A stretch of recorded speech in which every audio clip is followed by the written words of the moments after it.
There we go. He's promised Barrios as we set off up to Utah. Let's turn this off. Yeah, it's off. Right then, so, wow. It's Wednesday and the marathon seems like it was so far behind now. And the weather was glorious for the spectators. Not so great for the runners. But it almost felt like I'd gone to a different country to run. It was amazing. And it really is the crowd that get you through that last 10K. And, well, even from about, I think it was mile 17, 18 onwards, that it got really tough for a lot of us. And the crowd really helped, especially in that little hove bit where you go away from the finish line and then you come back around, and the crowd back there really help. They're like relentless, they just keep you going. But all said and done, great experience. Obviously not the result I wanted, but I loved how I finished strong. It wasn't my fastest time, but I think it was my strongest run, and I'm really pleased with that. And I think the hydration was key. I think that's where I'd messed up before. I'd been over drinking on my previous marathons. So I think what let me down this one was obviously not being able to run in those conditions leading up to it, but also not doing enough strength and conditioning. So that's going to be part of my main focus now. I'm going to start focusing on doing my strength and conditioning and getting into shape to make my run even stronger.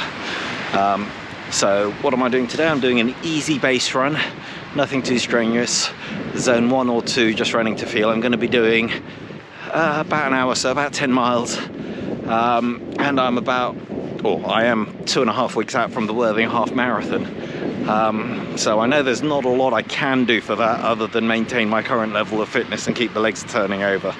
I'm going to do a run today, well, I'm running today, then going to do a strength and conditioning tomorrow, then do I might have a rest day Friday because I want to do an all-out park run on Saturday to see where I am and just key in some speed work around whatever those results are. So that's the plan. So it's literally just trying to keep the level of fitness that I've got through the marathon block and carrying it forward to Worthing. Ideally, my goal race pace for Worthing is going to be between 6:50 to 7-minute miles. Now, when I did the marathon, I was aiming for 7:30-minute miles, and for the first 5 miles, that was fine. And it felt easy. So I think just keep building up on my strength and conditioning, and I think I should be able to pull it off. In theory. Who knows what happens on the race day? Again, it's another coastal half marathon, so a lot of it will come down to the conditions on the day. So hopefully I will get a lot more sleep and feel a lot more rested leading up to this one, because I did wake up tired on Sunday. But you know, it all makes you a stronger runner. Everything you learn from each race, each training run, goes forward into the next one, and you build from there, and that's the thing. Progress isn't instant, it's linear. When I look back to 3 years ago when I did my first marathon and I finished it in 3:45, I crossed that finish line and said to myself I was never going to do another one. I felt like the marathon had finished me and I hadn't finished a marathon. And then literally as soon as they opened up the sign-ups, I thought, right, I've got unfinished business to do. And I came back stronger. I came back and did 3:26 last year. But I stopped for cramp because I'd got my hydration wrong. This year was the warmest marathon we'd ever had. And it's like I wasn't freezing at the start, and I didn't need any extra clothing to keep me warm. So in my head I knew that, I think I said at one point throughout when I was trying to do it mile by mile, that I was going to get slower and how I loved a positive split. And I knew that because I know what running in the sun does to me, because I haven't done enough of it. But this year is going to change. I'm going to continue my running throughout the summer, and I'm going to stay consistent. and putting it out here makes me accountable for it too. So I mean, I've got the Worthing in 2.5 weeks. I've then got the Wings for Life run in May, and then the only other races I've signed up for is the Eastbourne Tempo 10k in September and the Brighton 10k in November. So throughout the summer I'm going to be working on speed, which is going to be good. But once I've got the Worthing run out of the way, we'll go into more detail about the Wings for Life run and what an amazing event it is. It is a virtual run, but it's a worldwide event, so we'll tap into more in that. Let's deal with the process at hand, getting ready for the Worthing. So I'm going to put this away. I've just done my warm-up and drills, so I'm just going to crack on and get the rest of this run over with. I will catch you all later. Right, so I've actually done 5 miles. I think the fatigue in my legs from the marathon started kicking in, so I thought there's no point ruining myself. I'm not marathon training anymore, I'm half marathon training, and there's not really a lot that I can do to improve whatever the outcome will be on race day, because it's 2.5 weeks away. So I've cut it short, 5 miles at 9:43 a mile, and yeah, I'm gonna bank that. So that puts me on 31 miles for this week so far, plus I'm going to do the park run on Saturday, so that'll give me, I had some maths, about 36 miles for the week, and then I'll probably do a half marathon on Sunday as a long run. So yeah, happy with that. Like I say, the goal now is to work on a bit of speed, but make sure I keep my legs fresh. I'm going to continue working on the strength and conditioning. Like I say, I'm going to do that tomorrow. So that'll give, I did that yesterday, so that'll give me 2 strength and conditioning sessions for this week already. I've got some more decorating to do at the weekend, so I'll have to fit that around everything else. But luckily it's a smaller room, so it shouldn't be too bad. But yeah, I'm almost back at the hacienda, so I shall make my way back, get some protein inside me, have a shower, and get ready for an extremely long day at work tomorrow. Also, just want to say welcome to all the new subscribers to the channel. Thank you for joining us. So you don't have to go way back. This is basically a running journal, and and it's basically to keep me accountable for my running, because I've been lacking consistency. The ultimate goal is to get a master's vest in my age group, which is in the 50 plus something. At what distance I don't know yet. Whether 10k is still way too fast for me.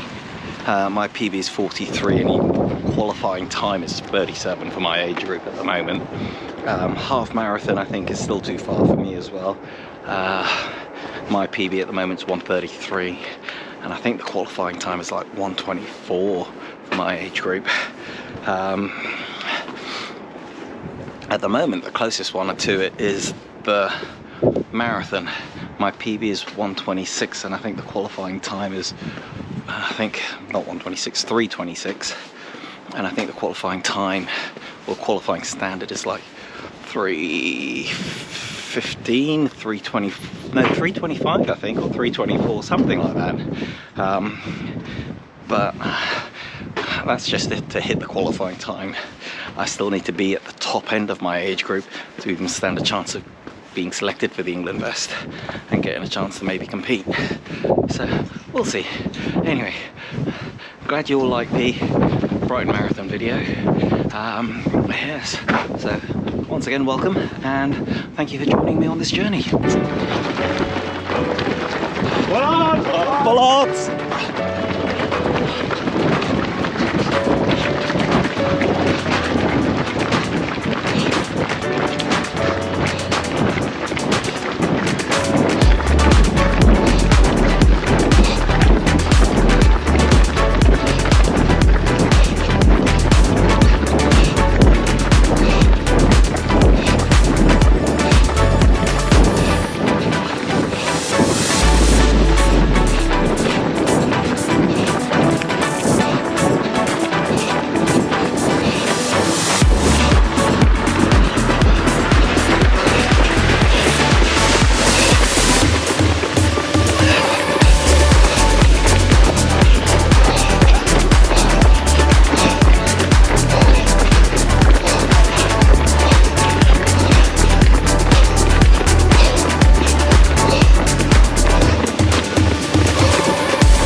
record according to my Garmin.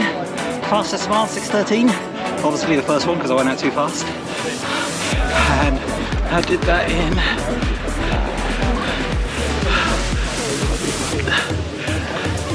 according to this 20:38 maybe? 20. Let's get my glasses on and see where I am.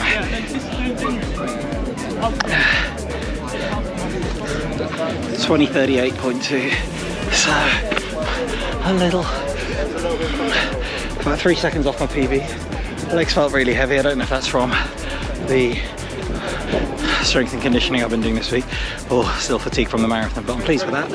Let's get this code scanned and get sorted.